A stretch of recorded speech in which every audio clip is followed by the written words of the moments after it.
মই নাভাবোঁ অসমৰ বাদে অন্য ৰাজ্যতো এনেধৰণৰ বৃহৎ অনুষ্ঠান হৈছে, ডাঙৰ মানুহ হৈছে, গেডাৰিং হৈছে, জনতা আহিছে, কিন্তু ইমান মুখ্যমন্ত্ৰী, উপমুখ্যমন্ত্ৰী, এম্বেচেডৰ, বিশিষ্ট ব্যক্তি, কালি আমাৰ সত্ৰাধিকাৰ প্ৰভু ঈশ্বৰ সকলো আছে,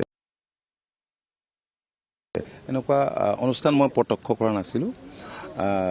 এই দিনটো স্মৰণীয় দিন আৰু আমি অনুভৱ কৰিছোঁ যে আমাৰ দায়িত্ব আৰু কৰ্তব্য বাঢ়িছে, কাৰণ 100-200 আসনেৰে চৰকাৰ গঠনৰ যি সুবিধা অসমবাসীয়ে দিলে, এই জনাদেশ অতীতত কেতিয়াও দিয়া নাছিল আৰু ভৱিষ্যতে কেতিয়াবা দিব বুলি মোৰ মনে নধৰে। যাই কি নহওক, চেষ্টাটো আমাৰ সকলোৰে থাকিব। আমাৰ কথা হ'ল যে এক্সপেক্টেশ্যন বাঢ়িলে আমি খুব সাৱধানতা অৱলম্বন কৰিব লাগে।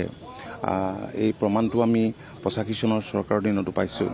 গতিকে মোৰ বিশ্বাস এই গোটেই পৰিস্থিতিটো মাননীয় মুখ্যমন্ত্ৰী ডক্টৰ শৰ্মা ডাঙৰীয়াই হেণ্ডেল কৰি ল'ব পাৰিব। তেখেত এগৰাকী দক্ষ আৰু ভিজনেৰী লিডাৰ, আৰু আমি অত্যন্ত আনন্দিত যে তেখেতৰ নেতৃত্বত আমি পুনৰ দ্বিতীয়বাৰৰ কাৰণে চৰকাৰত অংশ ল'বলৈ সুবিধা পাইছোঁ।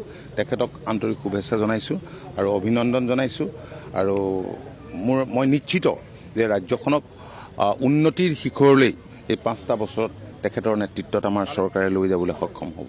যোৱাবাৰ আপোনালোকৰ দুজন